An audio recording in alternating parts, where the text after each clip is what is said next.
Hello and good afternoon, everyone. Thank you for attending another session with Sarwa, where we're going to be covering the four principles of investing. We call it our bootcamp webinar or our four principles of investing bootcamp.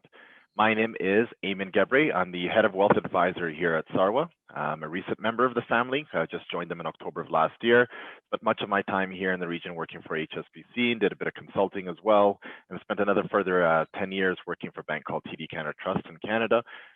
My entire career, and what I'm passionate about is ensuring that clients have a financial plan in place to help them achieve their long-term goals. And we're hoping to share some of this information with you in this session today. I'm joined by my lovely colleague, Ms. Daryl Hulse, Senior Wealth Associate with us at Sarwa. I won't take any of your thunder, Daryl, but she's been with us from almost the beginning. And please let everybody know who you are. Who am I? Thanks, Eamon. So actually, I was celebrating my 2-year anniversary with Sarwa this month, so that's exciting, and it's gone so quickly. But to echo what you were saying, I'm very passionate about helping people along their financial journey to achieve financial freedom, and I've always worked in finance myself as well, whether it was in London or Dubai, where I've been based for 3 years. So previously I was helping people in the Forex markets. So if you needed assistance buying property abroad or anything like this, and I made the shift from the currency markets to the stock markets. And now my role is primarily around financial planning, any guidance around the market conditions, projections, and helping you guys to stay on track to achieving your goals. Excellent. Thank you very much for that, Daryl. For those of you who joined us a little bit earlier, you would have enjoyed our technical snafu that we had at the beginning. Hopefully, you got to enjoy the behind the scenes of how we prepare for our Sarwa webinars. But without further ado, let's jump right into it. So it's going to be a 1-hour session where we'll try to present for the next 30 minutes and leave the remaining 30 for Q&A. You'll have the ability to drop in your questions in the chat or the Q&A, ideally in the Q&A, so that we can be able to address it in an orderly manner. But we're pretty excited to have the session with you guys. It's one of our highlights, to what we do at work, and we love getting feedback and questions from everybody. And I think it's a great learning opportunity for everybody to learn from other people's questions. So without further ado, let me just share my screen with you guys so that you can see the presentation, and we'll jump right in. All righty. You can see everything okay there on your end, Daryl? Looks great. Amazing. So as I said before, Investing Bootcamp webinar, where we're going to dive into the rules of investing, okay? Now, it's important just, before we do start, it's important to kind of put the caveats over there that we do not have a crystal ball. We don't know what's going to happen tomorrow. We don't know what's going to happen in the near term or even months. What we do know is that, over the long term, we typically have seen the benefits of clients investing in capital markets and how, it's very effective helping them achieve their financial goals. And that's the guidance that we're going to be talking to you about today. If you're looking for independent or, one-on-one financial advice, please do reach out to us. You can have a conversation with myself or Daryl or any member of the team. If you have something very specific to your circumstances that you would like to discuss and see what is the right avenue for you or what's the best direction to take, more than happy to help you in that scenario. Now, why do we do what we do? Why do we do what we do, Daryl? Why is Sarwa here? Rhetorical question. The reality is that 61% of UAE residents unfortunately do not have any long-term savings. It's a starting statistic. Say that 3 times fast, but the reality is that many of us work really hard here in this region, work long hours, and obviously we came here with goals and ambitions to be able to save for the future, goals that we may have, but unfortunately the majority of us do not have long-term savings. And this is one of our drivers here at Sarwa in order to try to help everybody and put a plan in place to address it. Now, for those that are saving, we find that a large percentage of these individuals are typically sitting liquid or sitting in cash. And we're not talking about the money that's sitting underneath the mattress. We're talking about sitting in savings accounts earning next to nothing. Now, the challenge, when it comes to this, although it might give you some great, peace of mind and that great sense of security to have that liquid cash sitting in your savings account, the reality is that the money is not working as hard as it should be. There is a thing called inflation. And unfortunately, inflation eats away at the purchasing power of your money. I was reading an article the other day, where, specific to Dubai, where they were talking about how shawarmas today you're paying anywhere north of 25 dirhams, but back in the days it used to be 2 to 3 dirhams for a shawarma, and I even heard of stories about 1 dirham shawarmas back in the days. And that's a extreme example, whatnot. But the idea is that the cost of living typically goes up, it doesn't go down. And the percentage that is estimated to be that is the cost of living to be increasing on an annual basis is anywhere between 2 to 3%. So that means the money that you have today isn't worth as much tomorrow. So you've got to find avenues. You've got to find something to make that money work harder for you.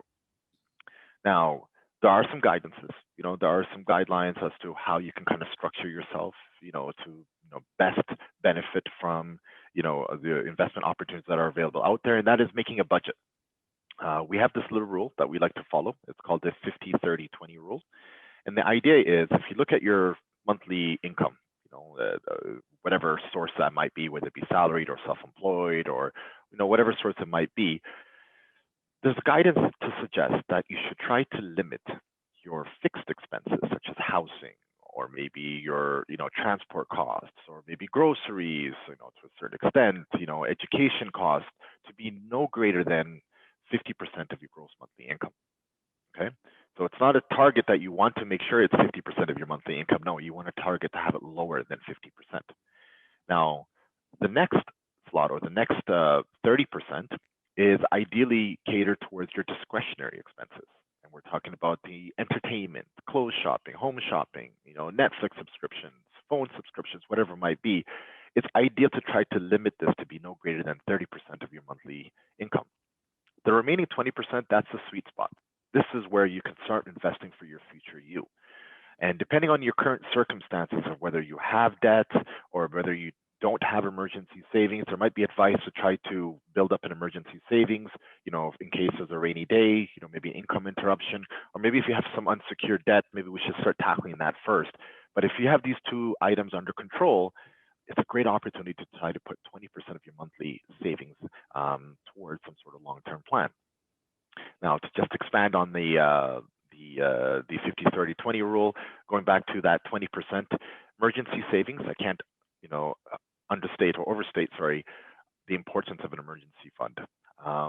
Last year was a great example of that, where we saw job losses, where we saw colleagues that we've known near and dear, friends of ours who had lost their jobs, and having emergency savings on hand would have tied them over until another income source was available, or until they found another job.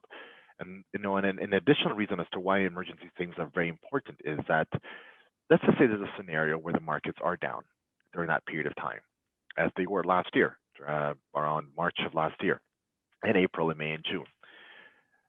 If you don't have emergency savings set aside, and you're in a situation where you need income, you're tempted to dig into your investment savings. Well, unfortunately, the investment market at the time was down, and that meant that you were dipping into your investments when they were at a capital loss. That means you're actually incurring a loss at that point in time. So you're almost getting hit with a double whammy. You've lost your job, looking for a source of income, and at the same time you're accessing your investments, and the investments are down at the time. So you want to try to avoid all that by having emergency savings set aside. Now, to move on to debt management, we touched on this earlier. Debt, there's such things as good debt and bad debt. Bad debt, we're talking about your credit card balances that are carrying over month on the month. Typically, the interest rate charges on those to about 3% per month, compounding, which is quite considerable, 36% per annum. Even have salary transfer loans, non-salary transfer loans, or typically unsecured loans that you may have, which charge a higher rate of interest. You want to try to address these as quickly as possible because they do eat into your net worth. Now, those items that I've just talked about right now, they're more or less the foundations, the initial foundations when you're building a house, when you're building the financial plan. You want to try to get these things, addressed at the very beginning. And now we start talking about the 4 rules of investing. Okay, so rule number 1, simple enough, start now. Why should we start now? Well, there's a thing called compound interest, where Albert Einstein, in his wisdom, talking about physics and theory of relativity, also opined about 8th wonder of the world being compound interest. Now, why is that? There's a beautiful thing that happens with investments, is that you do receive dividends. And these dividends, you can choose either to take them and utilize them in any manner that you'd like, or you can choose to have them reinvested back into your investment plan. Now let's look at the two scenarios. Let's look at a scenario where you had invested $10,000 and he had planned on investing it for the next 30 years, and you found an investment that's paying you a return of 5% per annum. And you've decided to make sure you reinvest this 5%, year after year after year. Well, that $10,000 after a 5% return per annum over the next 30 years actually turns into $40,000. Much of that is actually compound interest, right? Which is spectacular. Now let's look at the other scenario. Let's say you've identified an investment, you pay $10,000, but you're going to receive 5% and it's going to be paid out to you in cash every single year. So $500 will be paid directly into your bank account. Amazing, Bob's your uncle, I've got $500 to spend. And you never plan on reinvesting it. Well, what are you going to have at the end of the 30 years? You're more likely just going to have your principal back. You've invested $10,000 at the beginning, you've taken out all the growth, and you've received it back in income. And at the end of that, 30-year period, you're just going to have your principal back again. So the idea is that if you reinvest your dividends, you will have a greater payout at a later date. Now let's take an example of two individuals. We've got Gina, who's 25 years old, and we've got Reina, who's 35. Good friends, and they decided to have a conversation with each other to start planning for their future, for their retirement. Gina and Reina decided that they want to retire at the age of 65, and they're able to commit $5,000 US per year up until that time period. So you'll notice that there's a 10-year gap in age between Gina and Reina. So Gina's 25 years old and Reina's 35 years. So Reina has 30 years of investing time horizon ahead of her, and Gina has a little bit longer, 40 years. Okay, so now what does this, what's the impact of this? So Gina's got 10 years more of investing. Well, from a principal perspective, Reina managed to accumulate in just principal contributions an amount of $150,000. Whereas Gina managed to accumulate $200,000 just because of the extra 10 years that she had to invest. But let's look at what the impact is with compounding interest. At the end of that time period, let me just move my camera here for a second. At the end of that time period, Reina managed to accumulate a total net worth of $508,325. And this is on the assumption that, again, she invested $5,000 per annum. She received a 7% return during that time period, and she, was successful in earning a total value of $508,000. But Gina had 10 years, extra time to invest. And the compounding effect just kept on continuing and continuing and continuing. And by the end of that journey, Gina managed to accumulate $1,093,681, which is a very, very, decent amount of money to have accumulated. It's more than double what Reina was able to accomplish, and simply because she had more time and she allowed the compounding effect to work during that period of time. Now, bear with me. Now, there are some clients who, may understand the importance of investing. They can understand and acknowledge and say, yes, I do need to do something with this money. I shouldn't leave it sitting idle in cash. And great, I agree with you. I'm going to put a budget in place, but I don't know if I should start now. Look what's happening in the market. I'm seeing every day that the market's really high. Everybody's telling me it's overevaluated. That it could pop. This bubble can pop at any given time. And I don't, we don't blame anybody for feeling this way. We don't blame anybody because the news is just constantly reminding you that things are, pretty scary out there. But, you take a step back. Take a step back. Let's look back 5 years. Let's look back 10 years, 20 years, maybe even longer, maybe 70 years. You realize that we've been here before. All these market ups and downs, this is a repeating cycle. It's constant. You go back as far as the 30s, where we had the Wall Street crash, the Great Depression, the World War II, we had the Vietnam War, we had the Cuban Missile Crisis, we had the economic recession during the 70s and 80s, we had the Chernobyl disaster, Gulf War, dot-com bubble burst, the global financial panic we had in 2007 and 8. You'll notice that there's a trend. And what is that trend? Or more importantly, which direction is that trend going? It's an upwards trend. And by the way, if you haven't noticed, this is the S&P 500, so it's tracking what the results have been for the since the 30s. what you'll notice is that over the long term, through all the ups and downs, all the little volatility, all the little, roller coaster rides that we're going through during that period of time, that the overwhelming trend over the long term is that markets tend to trend upwards. It's never failed us before, and there's no reason why it should fail us anymore or going forward. Now, some individuals, again, despite understanding the principles, understanding the theory of investing, also feel that maybe they are able to time the market. I'll wait it out. I'll wait until the next crash. I'll wait until the markets drop by 20 to 30%. Well, to give you perspective on when the last time that happened, so we talked about 2007 and 8, the next major correction was just last year. So we're talking about 12 to 13 years of waiting on the sidelines.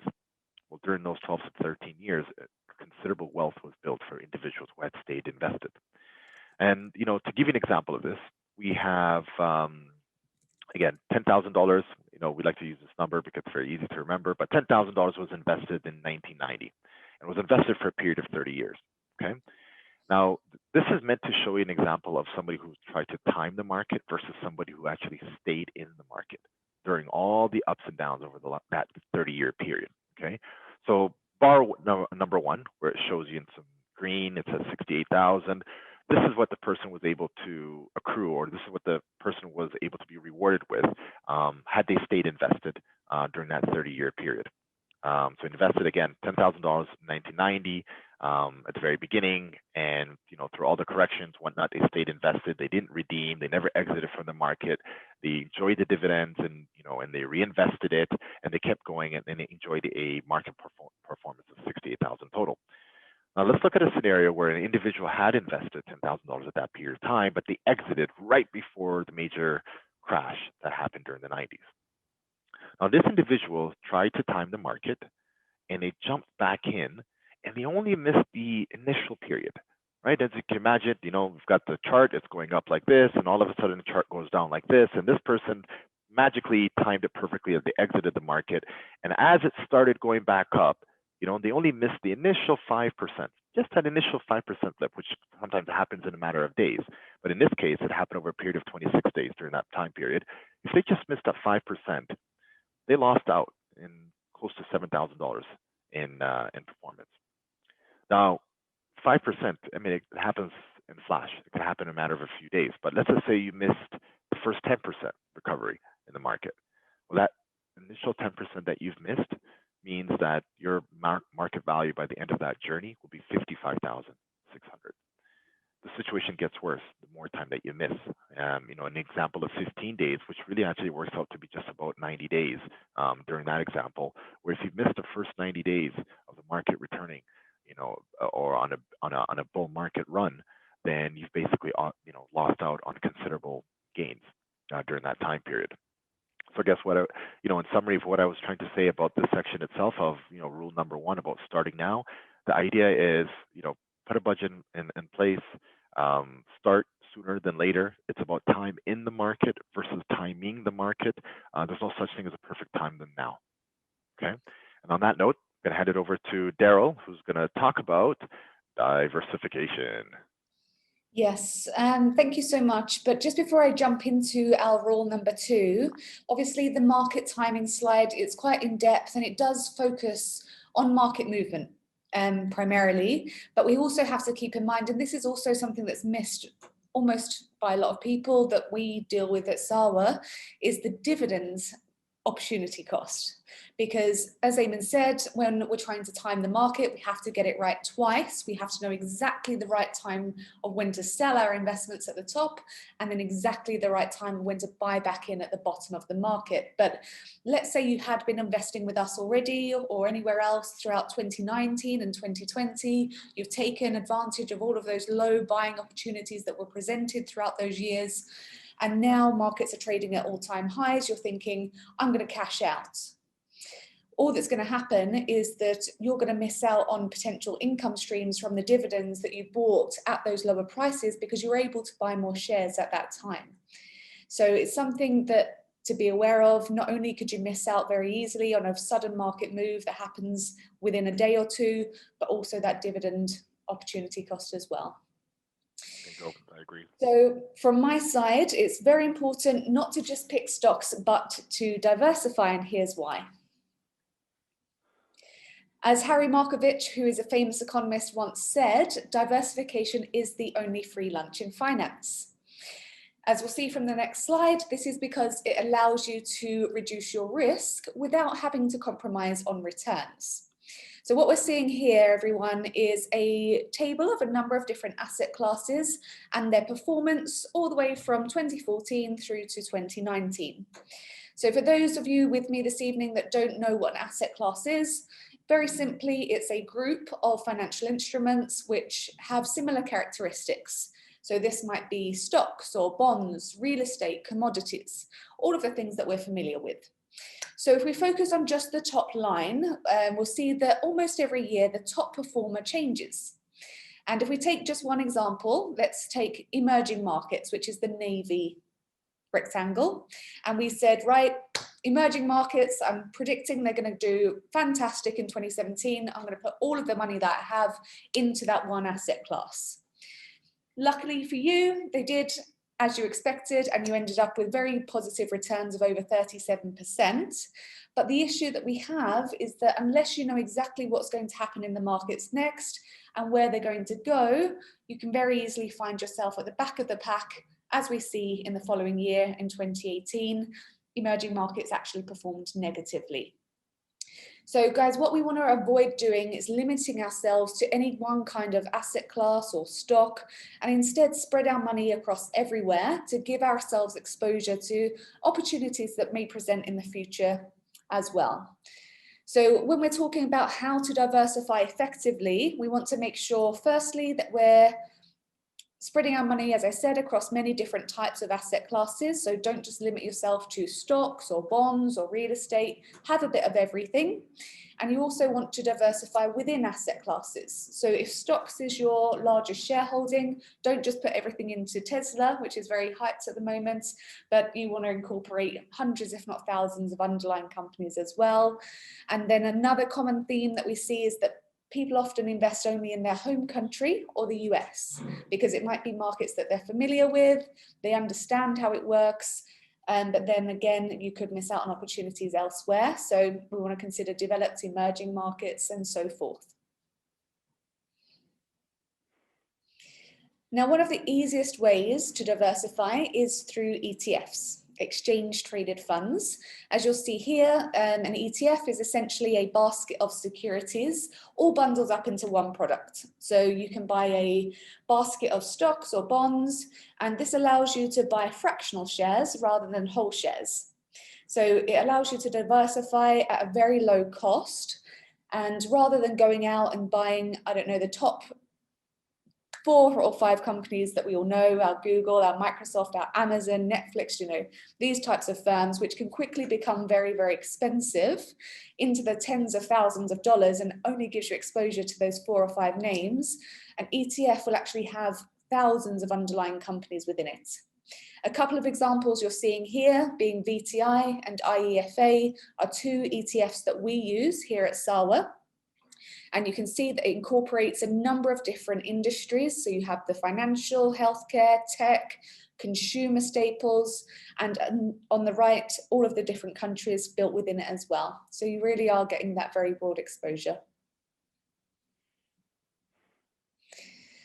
When we are considering our investment journey, you might be faced with 2 common strategies as well, which is active investing and passive investing.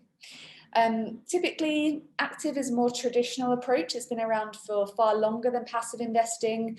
And this is the process of choosing your own stocks, bonds, and anything else. You can either do this on your own through a DIY platform, or you can hire someone to do it for you. But it's important to understand the difference between active and passive, because they are 2 very different approaches. And for you to achieve and work towards your financial goals, you need to understand which one's going to be more beneficial for you. So active investors, the principle behind it is that they typically believe that they can outperform and beat the market. So this means that they know exactly when to buy and sell. They might even know which investments are meant to perform the best. And this is supposed to justify the high costs that are typically associated with having these fund managers. and high trading fees every time you buy and sell. On the flip side, a passive investor, generally speaking, is like the average Joe, like you and I, understands that most of us are probably actually pretty bad at choosing individual investments. So opposite to active investing, instead of trying to time things, which is near impossible to do, especially on a consistent basis, they adopt a buy and hold strategy. So they invest in a well-diversified portfolio that they then hold long-term, and they ride the waves through the highs and the lows, allowing it to just track the markets. So it's much cheaper and simpler as well. And as a final point from me on the diversification elements, obviously at the moment, Bitcoin, cryptocurrencies in general have been skyrocketing. So there's been a lot of hype, a lot of herd mentality around people who are looking to make a quick buck and put their money in the markets in the hope of maybe getting rich quick.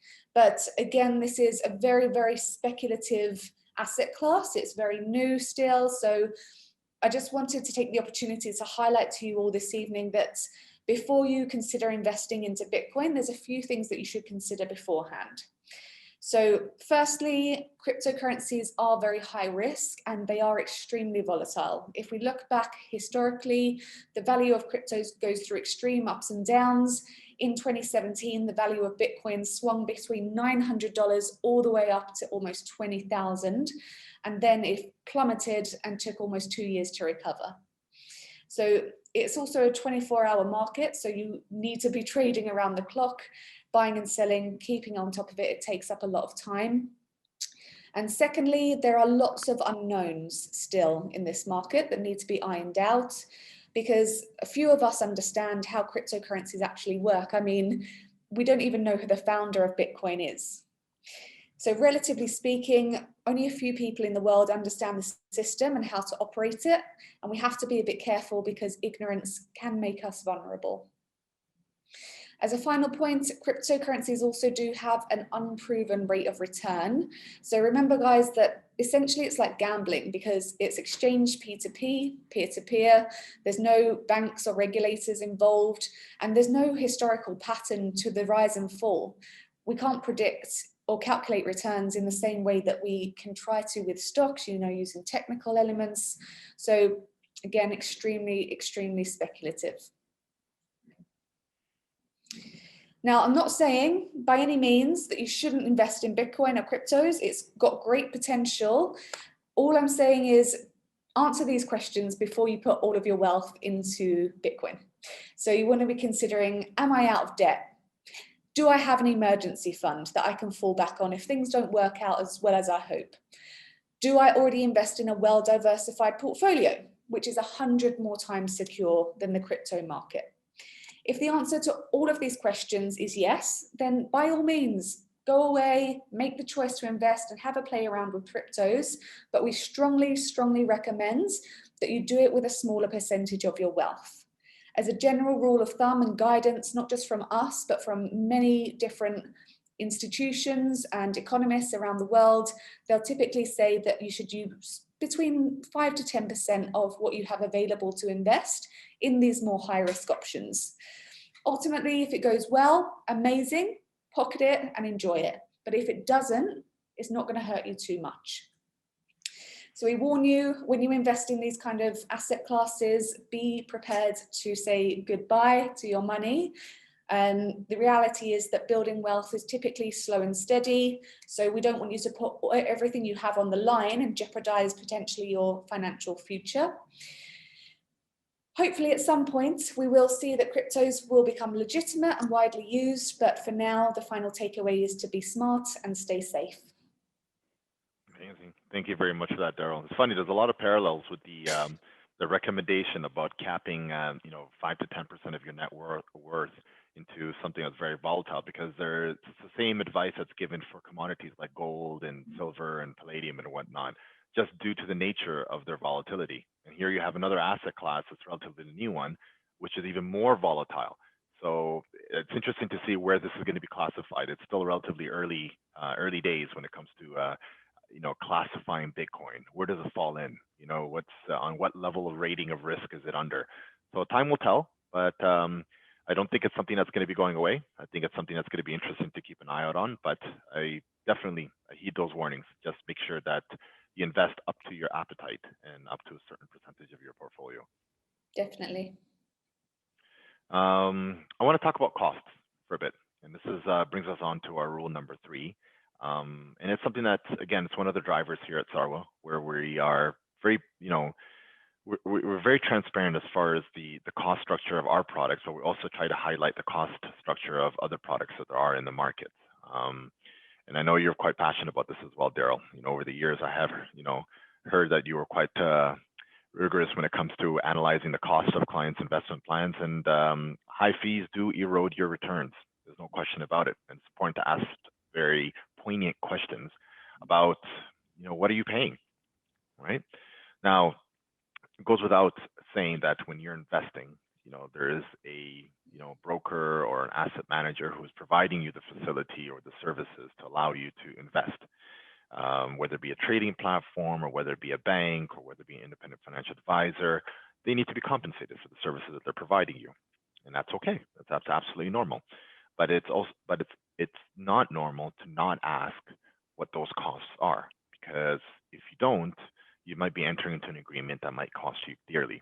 And when this is your hard-earned money, it's important to ask as far as how that's going to be allocated. And certain questions that we would recommend asking is that, okay, if I'm investing in this particular investment that you recommend, what are the expense ratios for this fund? Are we looking at paying 1% per year, 1.5% per year? Do I still pay for it even if I don't make any money? What happens if I have losses? Do I still pay for it? Got to ask those questions. And that goes the same for trading platforms, which are more or less DIY, do it yourself. What is the cost? Are you paying a flat fee per trade? Are you paying a monthly account fee? Or is there a margin being added onto your trade that you assume is free for you to purchase, right? So it's questions like this that you should ask. Commissions, and this is a big one in this region, where many entities in this region, where when they sell you a product, they basically will typically receive commissions up front. I know there's been a lot of work recently by the regulators to try to bring these commissions down, but it's still important to ask as far as these commissions, where are they coming from and how much are going to be payable to the person who's providing this service, because it has to come from somewhere. Are there any entry costs? Right? So if I enter into an investment plan with you, if I want to throw in some money, are you going to take some money from me up front? What about if I need to exit? I've got an emergency that just happened. I've got a hole in my roof I need to fix ASAP, and I need some money now and I need to access it. Are you going to charge me a penalty for it? Right? So entry, exit costs, withdrawal penalties, and collection charges. It's one I think it's not well known in this region, I would say, Daryl. Collection charges are basically something that you incur when you use your credit card to fund your investments, right? And this is quite popular with a lot of these investment plans in the region, where they'll say, hey, for flexibility and convenience, you can just use your credit card on a monthly basis, and we'll take the money that's required for your investment plan. The thing is, what they unfortunately neglect to tell you at times is that there's merchant fees that you're paying as an individual. And it's important to factor that into the cost of investing. When you and I go to a grocery store and we buy a pack of gum, and let's just say it's 5 dirhams, I know I'm walking away and I'm only paying 5 dirhams, but the merchant, unfortunately, is probably going to be paying anywhere between 1% to 2% in merchant fees on the back end. Most wealth management firms, if you use your credit card, that 1% to 2% you are paying. Just keep that in mind. Okay, so you're actually depositing net of the merchant fees. Now, why is it important to ask these questions? I wanted to give you a visual of what that looks like. And I'm going to give you, examples. One in which you pay nothing. You found a investment platform or a wealth management firm that is charging you nothing. They just like your face and they like to see you come by the office every now and then. So that's one example. Or you've got an example where you're paying 1% per year. You've got another example where you're paying 2%. And in another example, you're paying 4.5%.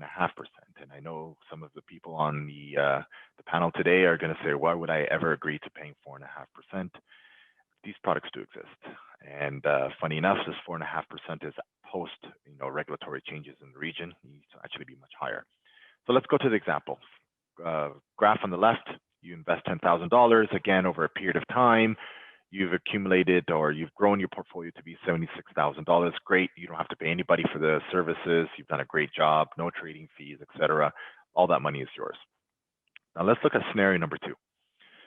You're paying 1%, right? And that's a fair, trade-off. If somebody's providing the services, you've done well.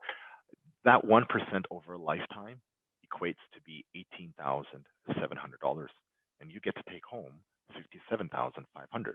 So you get the lion's share of this of the returns, and it's a fair trade-off because, as I said, the company is providing a service, and you're also, getting the opportunity to grow your money. And congratulations, you get to take home $57,500. Now let's look at 2%. If you're just paying 2% per year in fees, all in, right? That 2% equates to be $33,000 over that lifetime, and you get to take home $43,000. Now it's starting to look a little bit dicey. You're like, wait a minute, you've taken home just as much as me, but it was my money, and I took the risk, and I earned it. I went to work, but yet you're taking home 33, and I'm taking home 43. That's quite a bit of money. Well, imagine it was 4.5%. And as I said, we've seen these types of investment plans in the region. They're quite rampant at one point in time, and unfortunately, the majority of the revenue, basically eats into your returns of your investment. So in that situation, you lose $55,000. You get to take home $21,000, and obviously, you would agree with us that that is not a very fair trade-off. Let's take it a further example where, a typical scenario that Daryl and I come across, we have clients who come to us and say, look, I want to invest for my future. I want to invest for my retirement. I don't have a pension plan, so let's work one out. So a client might start with an initial investment of $50,000 US. They'll invest, $1,000 a month on top of that, as part of their 20% that they want to allocate towards their long-term savings. And again, hypothetical, let's use 7% returns over the next 30 years again, right? Now, if you were paying 2% in fees, all inclusive, right? You would grow your investment to be $1 million, $1,060,000 to be exact at the end of that term. But had you found a solution that's charging you 0.85% versus the 2%, there's a $300,000 difference. Okay, that's $300,000. That small marginal 1.15%. You think, what's 1%? It's nothing. I wouldn't leave. I wouldn't cross the street for anything less than 5, right? No, it's considerable. It's a considerable amount because it accumulates over time. That's $300,000 that you're paying in some of these institutions for advice. Now, I love my advisor. My advisor is amazing, it's great, but I'm not paying him $300,000 for advice. Okay. At this point, I want to give this over to you again, Daryl, about controlling our emotions. Please tell us what we need to do to control our emotions. So this is my 4th and favorite rule because it's so often underestimated. So many of us get into the investment journey with very positive attitudes, and we might opt for the highest risk with the highest potential returns without actually considering our own risk appetite and what we might do in a market downturn. So as we can see here, quote from Peter Lynch, who is another economist, very well known around the world. He says that far more has been lost in investors trying to anticipate market corrections than actually lost in the corrections themselves. And this is what we're seeing at the moment with the markets being at the levels they are today. People are concerned that there might be a bit of a dip in the coming weeks and months. But the reality is that this has been happening since really the last 6 to 8 months since markets started hitting those all-time highs. And we're still seeing that growth. So don't make the mistake of sitting on the sidelines in cash, waiting for something that may or may not happen. Get into the market. Now, quick fact is that the average investor earns below the average market returns. Why is this? It's because our emotions get the better of us and we fail to keep them in check when the markets might seem to be getting out of control and things are moving down. So if we stick to a passive investment plan, which, as I said earlier, just rides the waves through the highs and the lows, and you are investing in the S&P 500, which is a study we're looking at here between 2007 to 2017, so that 10-year time frame, you would have netted yourself around 4%. Unfortunately, the average Joe netted negative 15% thereabouts because of their poorly timed decisions. So admittedly, it's easier said than done. Even working in the industry, being an investor myself with Sawa actually, you know, it's never comfortable to see a hard-earned money decrease in value by any kind of percentage, but that's why it's important to speak to the people around you, your financial advisor, so that they can help you rein in those emotions. This is my favorite slide of the presentation because it's very, very true, and I'm sure we can all relate. When we start out any investment journey, we tend to go in very optimistic, particularly if things are going well at that time. You know, we've heard our friends are making good money and we want to jump in. So we get that excitement, maybe a bit of adrenaline, things are going well, we're making money, and we get a sense of euphoria. Maybe we start to invest more than we originally intended because markets are trending higher, but what we're doing by not sticking to our regular investment plan is entering at the highest point of maximum financial risk. Because as the long stood saying goes, we should buy when things are low and sell when they're high. But people tend to do the opposite, and they plow in more and more funds as markets get higher, and they're just getting riskier and riskier because eventually the markets will take a downturn, as they always do. That is how the markets work. It's inevitable that as a longer term investor, you will go through periods of high volatility and probably multiple downturns. So even though logically we know that this is how markets work and it's to be expected, we still get that sense of anxiety as things start to take a turn. And we might think to ourselves, oh, actually, is this for me? We might have a sense of denial. Maybe if things continue to take further dips, we enter into fear or full-blown panic mode, and then we think, I need to get out. So we exit the markets at the point of maximum financial opportunity. And I'm laughing because it's such a simple calculation, if you will, but it's so, so hard when our emotions get the best of us and we end up losing out. So really stick to a longer term investment plan, because sometimes you will be buying in when things are higher, other times when it's lower. But if you have a monthly contribution or quarterly, perhaps, whatever works for you, overall, you should lower your overall cost basis and spread your risk over time. So this is easier said than done, as I said, because constantly we're surrounded by noise, not just from family and friends, but from news pundits as well, who are typically quite negative, you know, in the news, whether it's reading our morning coffee or iPhone with our reading our morning paper with our coffee, and we get swamped by all of this information. But the reality is that whatever is being told to you today or tomorrow, it will be completely irrelevant in 5, 10, 15, 20 years to come when you actually need that money. So try not to get caught up in that short-term noise, block it out, and you'll be just fine. So how do we control our emotions?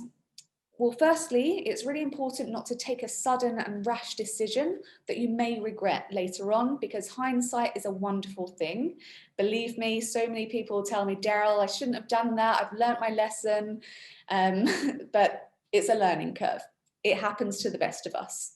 Block out the noise, as I said, focus on your end goals rather than what's happening today, and stop checking your portfolio. I get that when you're starting out, it's a lot of education, you want to learn and it's interesting, you like to see what's happening day to day, but if every time you're logging in, it's trending down and up, you know, it might just cause unnecessary angst and stress. You're much better off automating your investments, going about your day to day, whatever it is you choose to enjoy, and letting it compound and grow for you in the background. With that said, it is important to make sure that you're investing in the right risk level, because this will make a difference to how comfortable you are with the volatility you experience. If it's better suited for you to be in a low tier and that allows you to keep your money invested and invest regularly, it's going to be much more beneficial to you and your returns than if you're investing in too high risk, that you're selling in and out, buying and selling at the wrong time, or maybe even worse, not investing at all. So consider that as a first port of call before you start your journey, and always speak to your advisor. That's what they're there for. That is their job, and they will give you that peace of mind that things will be okay. As a final takeaway from me, I love this analogy. It is to say investing is like a bar of soap. The more you handle it, the smaller it gets. So just leave it alone. Excellent. Thank you so much. I think we're wrapping up now in our presentation. We're going to open it up to the Q&A very shortly. But in summary, what should I be doing, or what should we be doing? It's exactly as we stated. You know, point number one, or rule number one, is be in the market. Don't try to time it. Don't try to wait it out. Don't be on the sidelines. The best advice anyone can give you is time in the market versus timing the market. And you know, just like Daryl had addressed before, you know, identifying stocks, you know, on an individual basis is very challenging. The best approach to take is to diversify. Have a diversification approach where not only are you, you know, on a sector basis, but also on a geographic basis. You are diversifying across different markets around the world. Keep an eye out on your costs. This is important. This is a lifelong journey that you're going to be going through. And you know, if you look back at your statements over those years and you accumulate the amount of money that you've paid unnecessarily when you can find a more competitive option, you know, that could be the difference between an upgrade on the house that you're going to be buying or not, right? So it's considerable. And to the last point that we just touched on is about don't let your emotions rule your decisions. It's very easy to do that. This is your hard-earned money, and it's very natural to be fearful if you see volatility. But you know, the best approach to take is just be analytical, take a breath, take a step back, and block out all the noise that's involved. And that kind of brings us to the end, you know, where we ask you guys, please stay healthy and stay safe and stay invested. But we're looking forward to the Q&A part. I think there's a great learning opportunity during the Q&A. Please feel free to drop us a question on the chat. Yes, we've given you a ton of information, so we do hope it's been clear and you're able to take something of value away from you this evening. Maybe go and chat to your family now and get them on board, get them started early if you have children who are at that late teens age, because the sooner the better. And do ping us a message in the chat. So we have a few here, Eamon, if you want to kick it off. Where are we looking at? Okay. How many ETFs do you invest in across your risk levels? Great question. It's by Anonymous. So we currently provide three portfolios. We've got our conventional portfolio, we have our Sharia compliant halal portfolio, and we also have our socially responsible investing portfolio. Okay. Our conventional portfolios, we use a mix of 6 ETFs. Within our socially responsible portfolios, we also use a mixture of 6 ETFs. In our halal portfolios, we have 5 ETFs, actually, sorry, 4 ETFs and 1 mutual fund that we utilize for our sukuk. So that's what we have as far as ETFs on our menu. We seem to have a few questions around the Sharia compliant options. So just to address that for you, Hisham, and a few others that are asking, yes, Sawa does have a halal portfolio, which is fully compliant with Sharia law. We use actually BlackRock ETFs. So they have a full board that analyzes the ETFs themselves, make sure that they do not invest in anything non-compliant, whether that's pork, gambling, alcohol, and so forth. They are fully vetted, and they issue a purification report as well. So that's something you're able to review yourself to give you that peace of mind that everything is in line with your beliefs and values. And just to continue on that point, because we have a question by Wesmia, who touched upon the halal portfolio, but they asked a second question with regards to investing, but you don't reside in the UAE. So I'm not too sure if everybody in this on this panel is aware or not, but we're able to onboard anybody within the MENA region, Levant as well. And what that means is that we can open an account for you, and you know, we can provide you the same services as everyone else. There is, you know, for UAE residents, they are able to transfer money within the UAE free of charge. And so that's a great benefit. But unfortunately, if you're residing outside of the UAE, when you're looking to fund your Sarawak account, you're likely going to incur some sort of wire transfer fees by your bank. So I would encourage you have a conversation with your bank to see what those charges are. They're not charges from our end, but they're charges for the handling fee that your bank will charge for wiring that money over to fund your account. On that note as well, we do offer a trading schedule service for those that have larger lump sums available that want to try and avoid the bank transfer costs. So our advice for those investing outside of the UAE is to either make less regular contributions to limit those fees, or if you're able to send a larger lump sum on account, then we can implement a schedule for you whereby we trade a fixed amount on a fixed date of your choice. And this can be changed or amended at any time as well. So it just puts you in a position where it's much more cost effective. We've got a question here by Kimberly. The question was, if I chose to go with Sarwa, will I be able to choose my own ETFs, or is it already decided upon? And for example, can I choose a Vanguard ETF? So we do have pre-selected menu of ETFs, of which includes Vanguard and BlackRock. And they are actually created by our investment committee, which are basically built in harmony with each other to make sure there's negative correlation, to make sure you have good geographic allocation of your funds, and to make sure that they're diversified across different asset classes and different sectors. So they are preset, but as an individual, you have the ability to choose your ideal risk profile. Now, a recommendation will be given to you during the onboarding. So there is a questionnaire that helps us understand, what your ambitions are, what your investment horizon, appetite to risk, investment experience. There's a whole slew of analytical and psychological questions that will be posed to you. And based on your response, we will give you a recommendation of what the ideal risk profile is.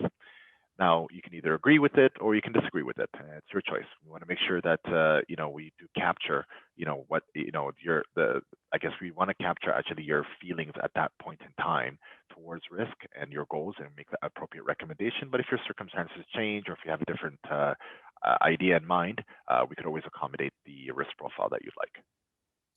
I mean, on that note, do rest assured that the team that we have that work behind the scenes that develop our portfolios, these guys have a huge amount of experience in finance and investing. So you really are in good hands. We design the portfolios in the way that we do for a reason. They are historically known to be best performing. So the whole purpose of our service at Sarwa is that we both create and manage the portfolio for you, just to make it much easier and cost effective. And leading on from that, we have a question in the chat from Ashwaya, who is asking, do Sarwa's ETFs span different countries? So absolutely yes is the answer to that question. As I mentioned, we are big advocates of diversification. So we offer global diversification through ETFs only, and we actually cover over 90% of the world's markets. So if you opted for a conventional portfolio, for example, the markets that we cover would include the US. We also cover developed markets, which is countries like Japan, the UK, other parts of Europe, as well as emerging markets. So this is your India, China, Thailand, Brazil, and so forth. Then you have global bonds as well. So definitely we get you very broadly diversified worldwide. There's a question here from Farhan, and I believe he's an existing Sarwa client. He says, when can we see the two Sarwa accounts merge into one? And for those of you who are new to Sarwa, what Farhan would be referring to is that historically, we used to use Interactive Brokers as our broker of choice. And then in November of last year, we ended up going down a different route, and we started using Saxo Bank as our new platform provider. So we've dubbed, the IB accounts to be Sarwa Classic and the Saxo Banks to be Sarwa X. And I guess what Farhan is saying is that I have two accounts. Why can't I see them all in one screen?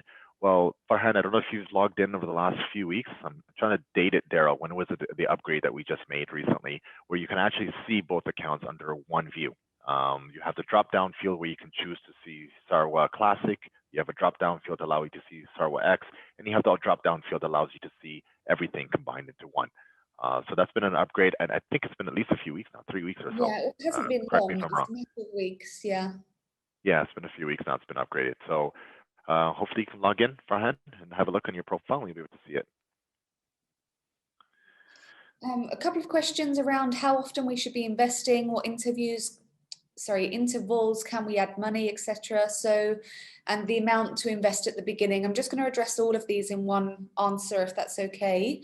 Thank you, Mohammed, for those questions, and Anonymous. So what to invest at the beginning. Let's start here, because this is quite a personal question. It obviously differs for everyone depending on your current savings, your financial position, whether you have debt, etc. So we would always recommend that you cover these two things off first: debt and emergency fund. After that, any surplus that you have can really be put into the market and put better to work for you. So it depends what that figure looks like for yourself.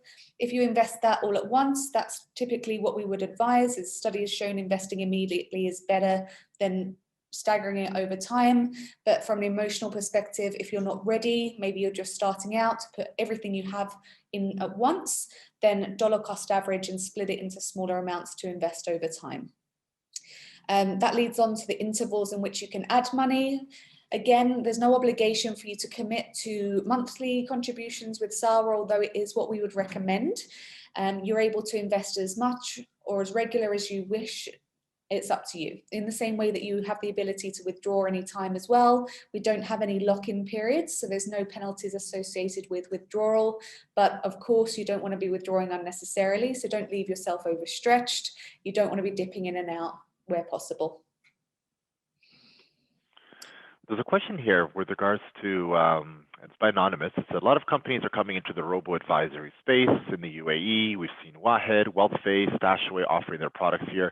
How do you differ from them? I mean, in my opinion, honestly, I think it's a great sign where we're starting to see more companies like this, because I would say for the longest period of time within the region, there's been a market gap of offering affordable, transparent, cost-effective, ways to invest. And it's great to see that the space has been identified as a great opportunity for many of these companies coming along.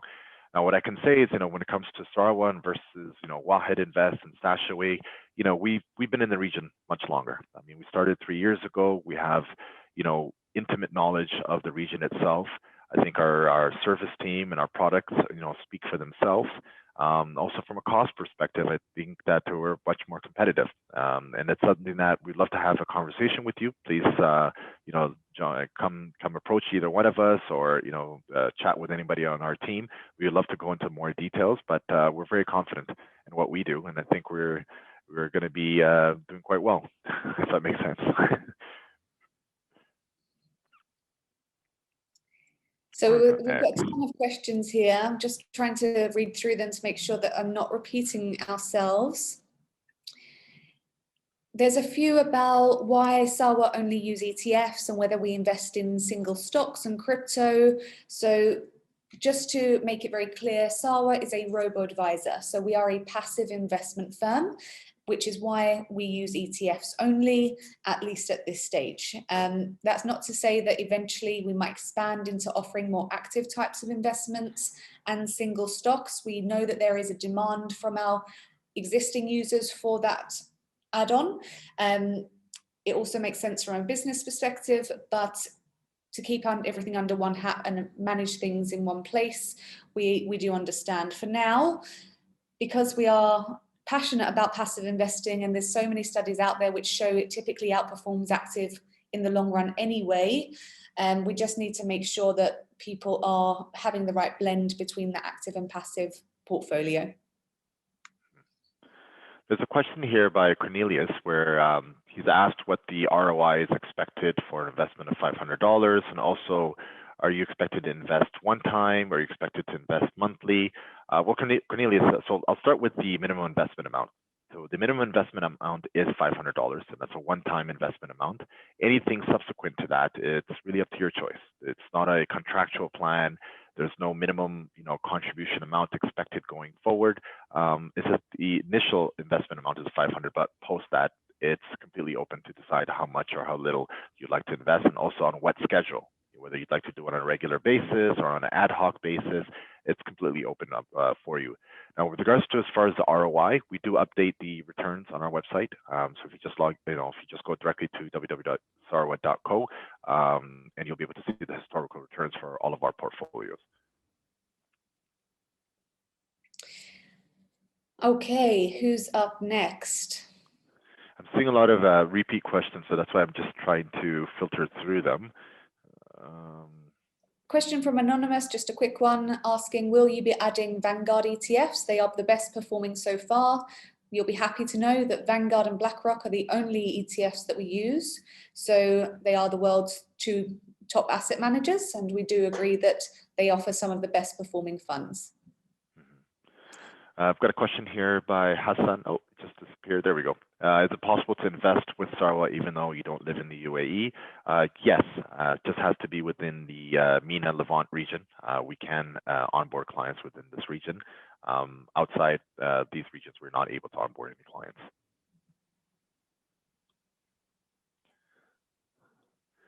Now, there's one question that does come up. Sorry, Daryl, just to kind of expand on that. There's the same one, the bankruptcy. No, not that one. No, but I mean, look, we can come to that afterwards. But it was regards to if you onboard, can you onboard clients that are outside the region? But we typically get this question a lot as well. Well, what happens to my account if I relocate outside of the region, right? That's a very popular one. So I mean, you'll be happy to know. First of all, there's no obligations or expectations for you to close your account should you relocate outside of the region. It's a requirement to onboard, but not necessarily a requirement to maintain an account. So wherever you go, you can take your Sarwa platform with you. It's a matter of choice for you. There are, 2 considerations, though, however, that to make in this scenario. Scenario number 1 is please do update your contact details. We don't want to all of a sudden get an email from a different part of the world saying, hey, it's me. It just causes us to kind of have a little heart palpitation. So do update your contact details before you leave. And number 2, I mean, we're lucky that we're in the region right now where we're not paying any income taxes. And lucky from an investment perspective because there's no capital gains tax on our investments. However, that may not be the same, or that cannot be, it's not the status quo if you go to other parts of the world. So if you do relocate to, let's just say, for example, Australia, UK, Canada, US, there's a high probability or likelihood that you may have to pay for any assets that you have, or capital gains on any asset that you may have overseas, especially in the situation that you are selling and making a profit. So maybe worthwhile to kind of explore this option with a tax advisor, an accountant, to whichever country you're going to be relocating to see what the impact is on having a investment offshore. There's actually a great question from Pierre, so thank you for this, who's asking, what would his role as a Sarwa client be? Which is interesting because I don't often get asked that question, what their role is as a user. So I'll give you a quick A to Z brief on the process. So if you choose to start investing with Sarwa, the first step you would need to take is to register and tell us a bit about yourself. So you'll go through a short online survey. This tells us what your risk appetite looks like through understanding your employment status, your age, your income, whether you have any dependents, what your financial goals are, and so forth. We then take that information and the system will automatically match you to one of our pre-designed portfolios. It's up to you to decide what portfolio option is best suited to you and the risk level as well. We have 6 tiers ranging from something very conservative and largely bonds, all the way through to the more aggressive side, which is over 90% equities. So however you feel suits your goals, we can discuss that with you as well in more detail. Once you've uploaded any documents, so passport copy, quick selfie, and proof of address, we can open the account same day, and then pretty much you're all set. Not much else is needed from you, and we take care of a lot of the work from there. Of course, you need to make your first deposit with us. As soon as it lands, we'll trade it automatically according to your chosen portfolio, and then the rest is history. You automate your deposits. We take care of everything else in terms of portfolio management, rebalancing, and so on. And then we'll check in as advisors to make sure that we're helping you to achieve any goals that you're working towards, make sure you're comfortable with the volatility and everything else. I'm just conscious of the time, Daryl, because it's after 7 right now, and we still have about 30 plus questions that are unanswered. So what we typically do in this scenario is that we will respond back to everyone by email. So if we don't address your question today, we'll make sure we send you an email to respond back to your questions. Thank you for registering because it allows us to be able to reach out to you and answer your questions. Maybe we can take 2 more, Daryl. Just when I'm conscious, I want everybody to go have their dinner. Probably, yes, I agree. Me too. At this point in time. There's a great question by Barca. Says, do you recommend starting at a high-risk portfolio? And what if you eventually want to change it to conventional portfolio and vice versa? I think what they're trying to say is that do you recommend starting at a high risk? And if I wanted to change this high risk to a different level of risk, maybe balanced or lower. So as far as the recommendations, Barca, I mean, it's quite unique. It's all circumstantial according to what your goals are. So it's difficult for me to tell you, yes, you should go high risk because of timelines, there's your appetite to risk. So, if you're, curious about it, again, have a conversation with us, and we'll be able to have more one-on-one, discussion to be able to make a proper recommendation. But with regards to changing it, so yes, and this is quite normal, by the way. So we've seen, both sides of it, Daryl and I. We've seen clients who, at the early juncture of their investment career, they were quite risk averse. They weren't comfortable with volatility, and they started with a more conservative portfolio. And over time, they've come back because their knowledge has increased, right? Their exposure, their knowledge, their experience being the best teacher has basically, given them the confidence to be able to take on more risk. And they've also understood the relationship between time and volatility. And they've come back and they've adjusted. And yes, you can, through SAR, adjust your risk profile, according to what your needs are. And that goes the other way around as well too. If you started high, you wanted to, downshift your risk profile, we can do that for you, and also vice versa as well. One more? Yeah. All right, so last one I'll take, which is what I mentioned earlier, just the bankruptcy status, because it is important and it's a great question that you should be asking any investment provider, is around their security and regulations. So Daniel, thank you for this together with Anonymous. What happens in the case of bankruptcy? What happens to your money, essentially, is the question. So SAWA itself, we are a regulated entity here in the region. We're born and bred in the UAE, so we're regulated by both Emirates, DFSA in Dubai, and AGGM in Abu Dhabi as well. But ultimately, SAWA itself, we're the advisory part of the process more than the asset manager side of things. We don't actually have any access or hold your funds. With SAWA Classic, we use a back-end broker being Interactive Brokers, and with the new platform SAWA X, it's Saxo Bank. Both of these entities use Citibank as their custodian, and this is where your money is kept.